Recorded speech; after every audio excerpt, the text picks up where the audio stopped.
Good morning, everybody. I'm Rob Behnke. I'm the CEO and co-founder over at Halborn. Couldn't be more excited to moderate this panel today talking about securing digital assets and securing digital transactions. So wanted to start off with the intros. Let's get the intros going. So. Yeah, I'll start if you don't mind, because I'm just next to you. Yeah. First of all, thank you all for coming to this amazing venue. Thank you, Halborn, for having us. I'm Goldi. I lead the payments and network divisions at Fireblocks. If you don't know Fireblocks, we're the largest platform for anything that is digital assets for companies like Robinhood or Revolut or Nubank or Fintechs, PSPs, and hedge funds and so forth who run digital asset trading or building apps. On top of that, and I would be more than happy to take over this panel and grill Christian on tons of questions that I have for Mastercard in this space, but I'll leave this to you. Looking forward.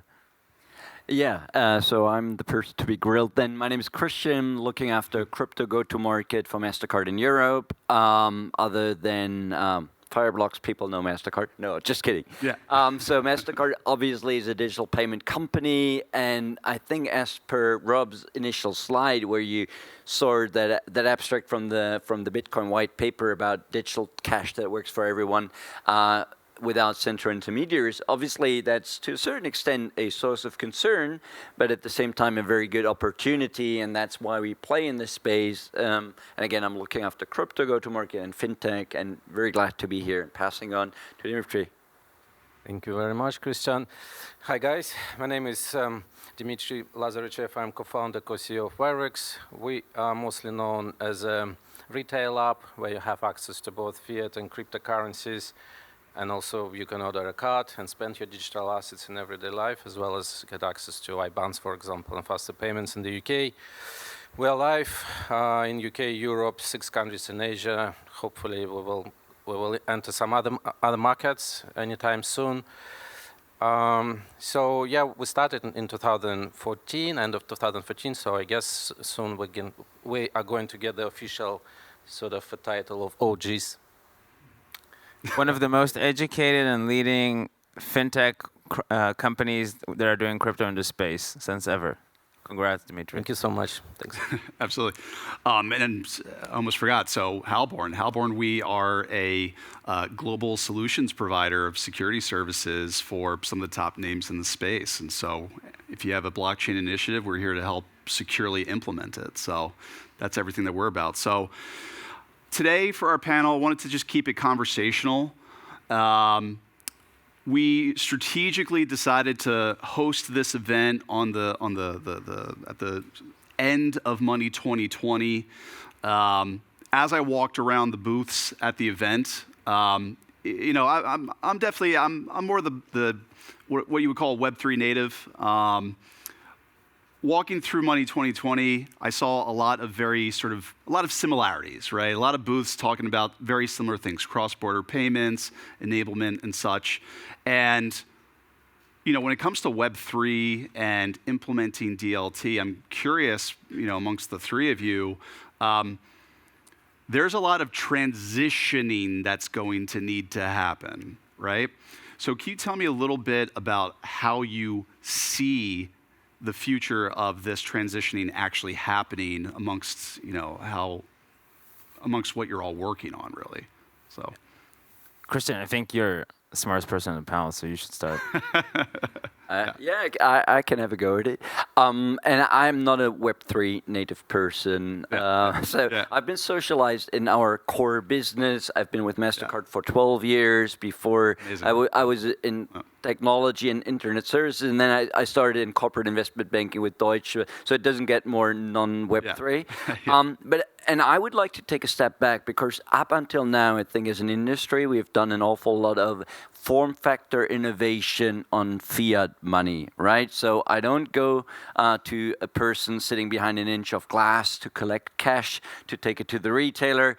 Then I use my card to withdraw money out of the wall from an ATM, still go to the retailer. Then I use my Mac Stripe, my chip. Now I use my watch, my iPhone, whatever. But it was always sort of fiat money. And I think now we're in a very interesting episode in our industry where there's the digitization of the underlying concept of money, really. So we have CBDCs, where in Europe I will be able to hold money with ECB directly. We have stable coins where, a company such as, I don't know, Amazon, Apple, whatever, or just household names that are very present in my household at least, they can issue money. And my daughter, for example, she's never been disappointed by Amazon, but she's 14 and she never was in a bank, right? And then, of course, you have Bitcoin, Ethereum, and all of these things. So you have multiple inroads into the digitization of money that will have impact on not only banking, asset management, as we heard today, but also on payment. And of course, it will have different impact on different types of payment, right? We can all relate very well to consumer to merchant payments, right? You go to the Albert Heijn here, or you shop something on the internet. That will, I think, be affected or is already affected by blockchain in a different way than, for example, a B2B payment. Let's say, you sit in Peru and I sit in Ethiopia or whatever, you want to wire transfer 100,000 euros to me, it's going to go through 3-4 banks, take 2-3 days, cost anything be 5 and 15%, and so on and so forth. So I think the impact that DLT will make on payment will depend on where you sit in the world. Yep. Right? In Western Europe, we don't really have a financial exclusion issue. And if you look at, the convenience that you have with the tokenized debit card sitting on your iPhone or Android device, I mean, it's pretty compelling, and it's also quite efficient, right? If you compare it to the cost of cash. So that's different. If you, of course, sit in Turkey where you have an inflation rate of, I don't know, on triple digit, let's put it like this, the appeal of a USDC stablecoin wallet, for example, is very high. B2B, I spoke to that. So I think I would, to your point, how will this technology sort of permeate through the industry? And again, the industry use case specific. But when, Christian? When? Now. It's happening now. No, but give me a timeline. I think it's very hard to Sorry, you to said give conversation. No, you can. Please. So I would say it is happening now, but it's not at scale. I see a lot of statistics. I see between 2 and 5 or 10% of European consumers engage in crypto. So I would say, and they do use cards. They use it for payment. If you ask me now, when will it be 15? When will it ever be 50? I couldn't tell you. No, I agree with you, and maybe to say a few words, I think that I've been doing this for 8 years. Our view at Fireblocks is what's going on in this space. With relation to payments, maybe I'll focus more on that, is that, over time, if you zoom out really, this DLT is really it's an upgrade to our financial system, right? It's not about, again, everyone in this room knows it. It's not about Bitcoin going to 71 or 100 or 1 million. That would be amazing, right? But it's not about that, right? We're all going to be happy. But it's really about the things that you've mentioned. How are we upgrading the world infrastructure so that in places where we do need that, blockchain can be another payment system, right? Pix is amazing in Brazil, moves money in seconds. There's Spay in Mexico, great. Do they need blockchain today over there? No, we know this, right? But in a lot of places of the world, especially, and you use those words, cross-border, B2B, there's a reason why if you went to Money 2020, 90% of the booths had B2B, cross-border, right, etc., right? Yep. But it's actually interesting. This is where the world is right now in terms of payments globally. This is like the biggest challenge probably. And if I look at Fireblocks' thesis, and again, we serve 150 payment companies, right? They're moving about $10 billion a month. They're doing anything from cross-border as well, yes, payouts that was mentioned here before, to marketplace participants, to individuals, etc. Our view is this is currently being adopted as a payment system, as payment rails, first of all, by fintechs, right? And this is why Money 2020, by the way, was important. It's because they work on low margins most of the time, right? They really need to find great revenue sources. They need to save money as well. This is why they're adopting this, sooner. Then I think, we'll see probably the banks and then hopefully every business. But there are certain enabling events that are missing. By the way, I think you guys are helping with one of those. For example, FX should be on-chain, right, with an automatic market maker, right? Identity is definitely missing. How can a WireX, I would love for you to actually talk about that as well, how can a WireX user send funds to a new bank user in Brazil and they can trust each other? Right? So there's those events, there's CBDCs that should be coming on, whether wholesale or not.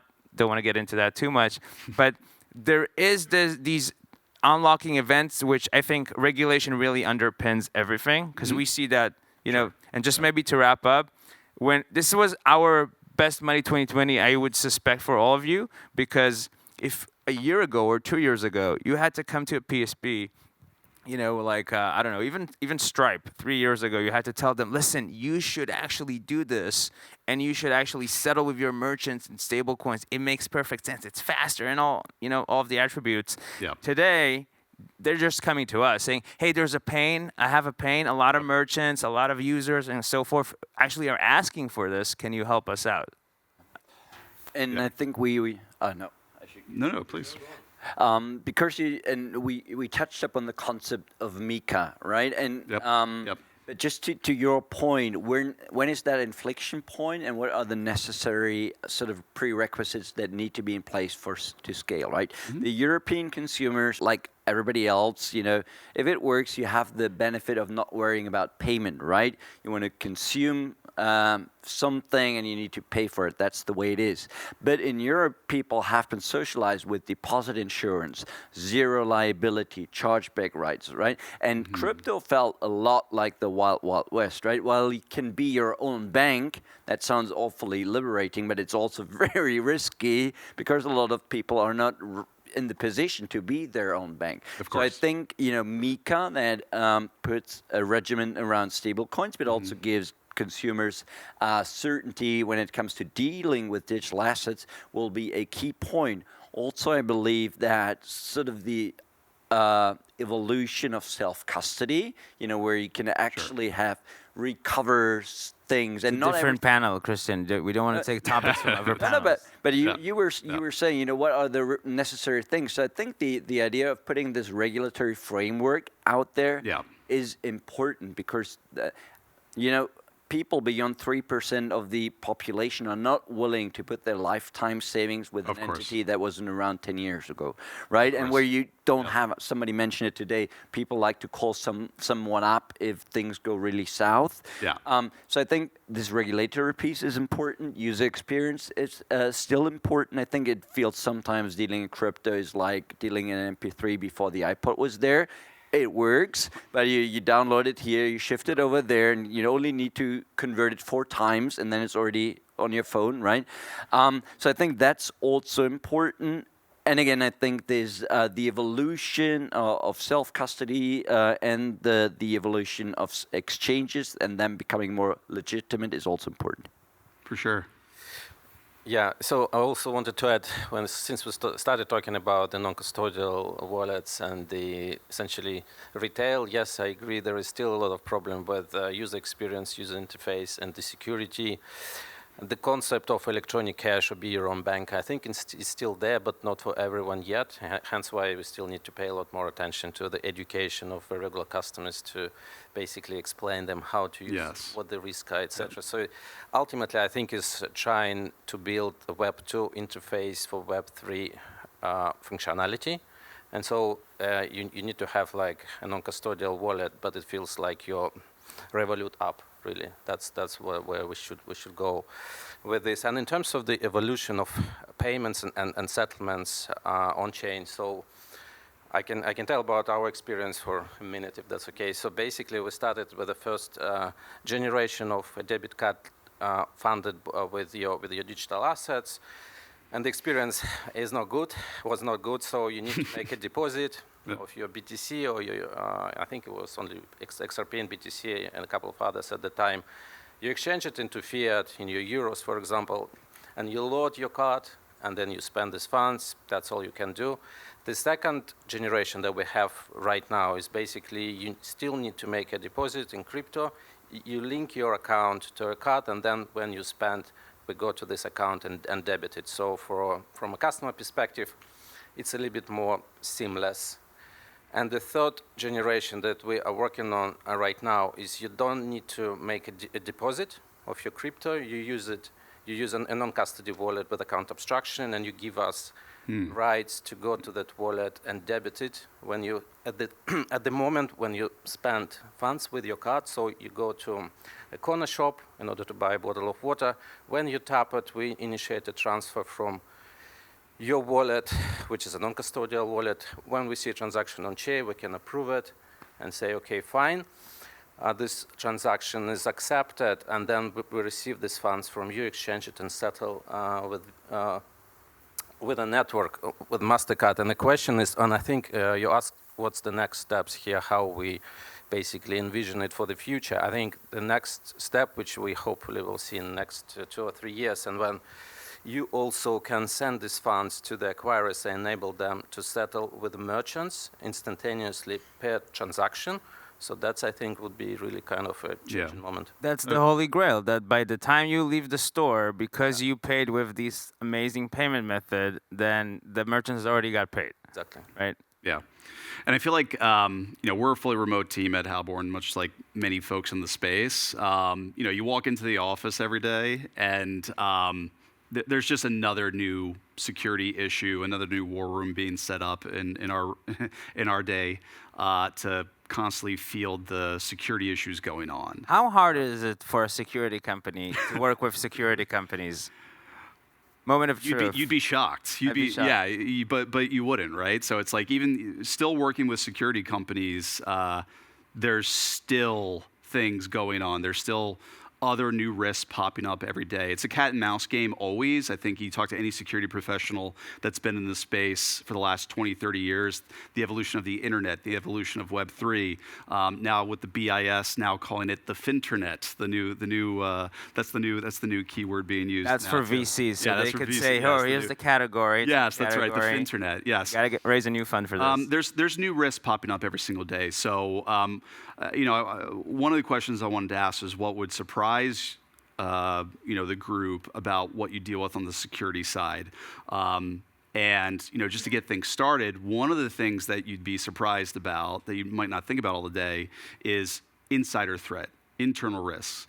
How are your hiring procedures?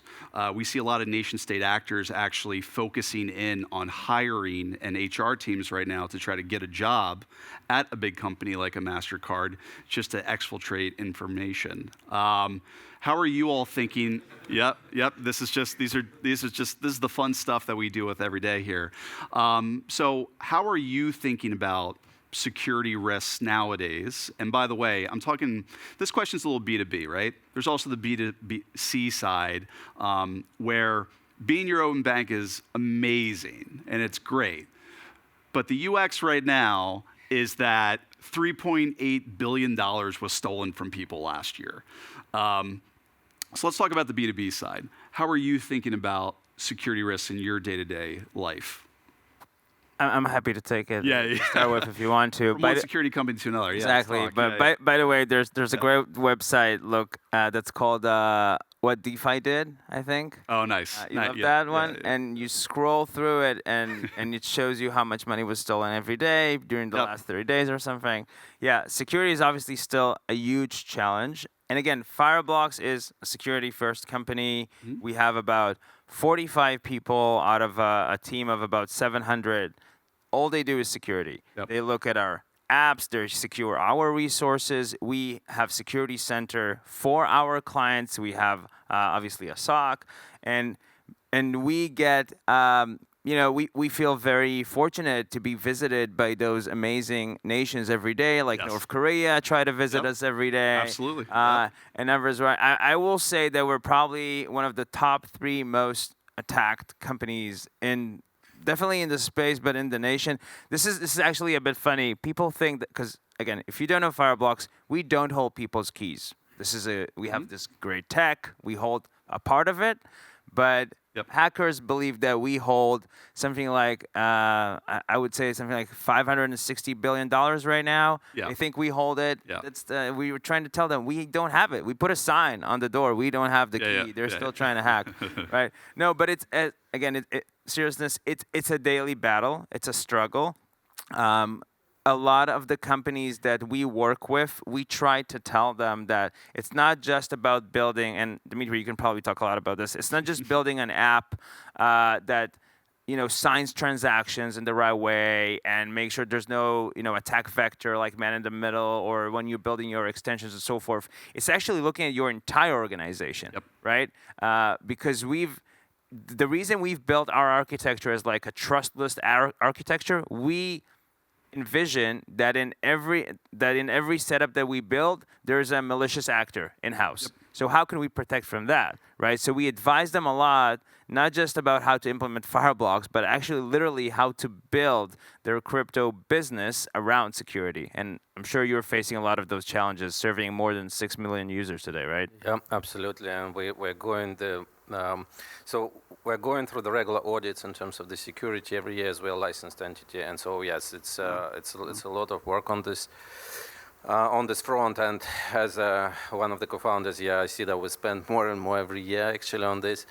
But yeah, the rules are very strict internally, especially. So we just need to make sure that you can only log into your platform, to our internal platforms, from certain VPNs. You need to, extra two-factor authentication here and there. It's very, very.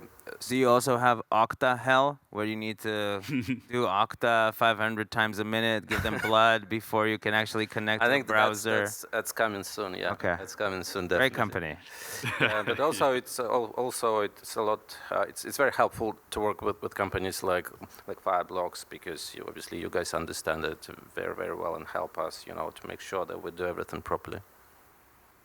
And I think we rely, again, I mean, this goes without saying, this is why I think everyone is here, but we rely on you guys a lot, because our clients, Bank of New York Mellon, if we didn't have code review by Halborn and all of the things we do together in security, some of them we probably shouldn't be mentioned on stage, we wouldn't be able to serve this. Because even when you're a security company, people want third-party attestations and others that you are as good in security as you say. Yeah.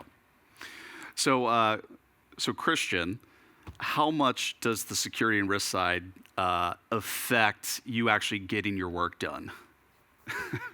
I don't think he wants to respond, Yeah. He's very quiet. I was not dodging a question. So I think for us, I guess the general expectations, from stakeholders at large, whether it's regulators, consumers, banks that issue cards, merchants, right, is even higher, because I was general manager in one of our European markets, and we have in this market we have like 10 million cards out there. Essentially, the real economy relies, especially during the pandemic, relies on the fact that our cards are working 24/7 and that it is super secure. People are willing to make zero compromise on this, so that we don't compromise on this, and we spend, I think, over the last 5 years, we spent something like $8 billion just in system maintenance for security. There's no feature development, new stuff. It's just like keeping the wall or the door shut, if you will. So that is obviously something that permeates, or that is super relevant throughout every part of Mastercard, right? And when it comes to everything blockchain, I would say we quite likely say no to a lot of things, because we also have a strong reputational risk here, right? Because whenever you see a card with a red and yellow interlocking circle, people jump to conclusions and think, this is exactly.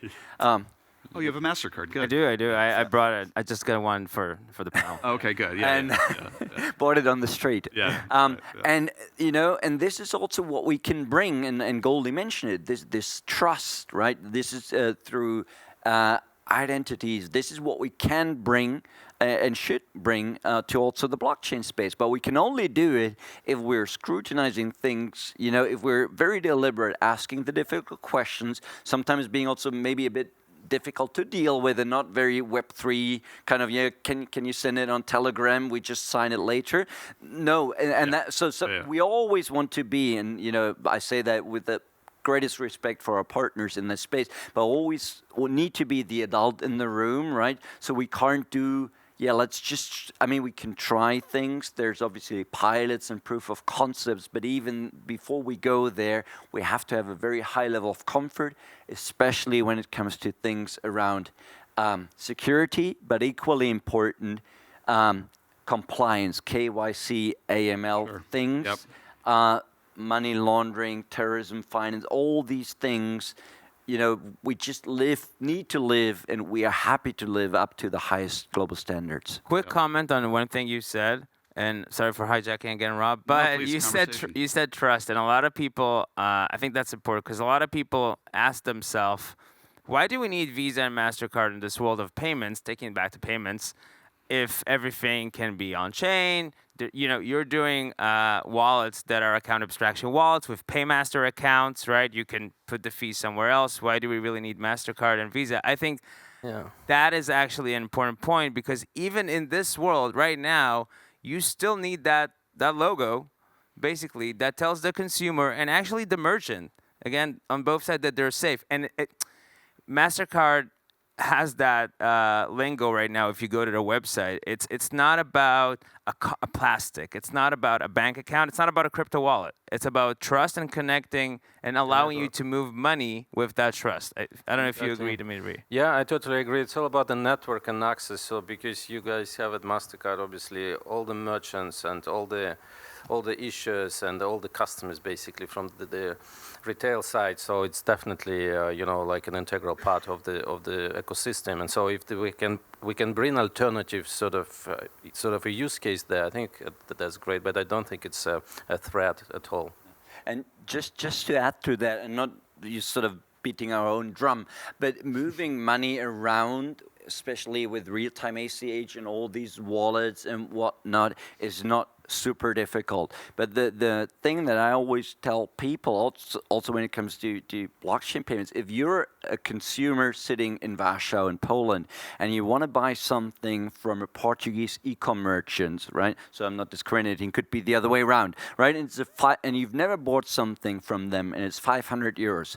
Would you wire transfer 500 euros there and then you trust that they sent the merchandise and it will be all there? Because afterwards, if it doesn't go as planned, and in 99.5% it will go as planned, but if it doesn't, are you willing to go to court in Warsaw, sue somebody in Lisbon or something? Or will you use a card where, if something didn't go as planned, you call up your bank, you say, honestly, I want to file a dispute, this is not working as planned, I tried to resolve. And I know we're out of time, but how do we make that digital and without cards? And again, I'm not saying that Dmitry and I should infiltrate MasterCard and take all the trust away, but I'm just... And I think... And we're out of time also, sorry. And this is what we intend to do, right? The plumbing, let's call it the plumbing underneath the value promise of being at the heart of commerce and facilitating safe, simple, secure payments. The plumbing is replaceable. It used to be, in printers.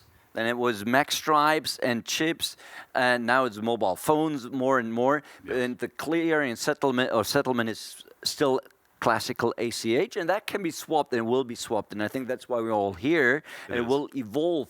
But the underlying, or the overlying actually, promise of trust in helping consumers and merchants, to be made whole when things go wrong, that is something that we bring to the table as a global network. Amazing. Well, we're definitely over time and wanted to thank this panel so much for their thoughtful answers. So thank you.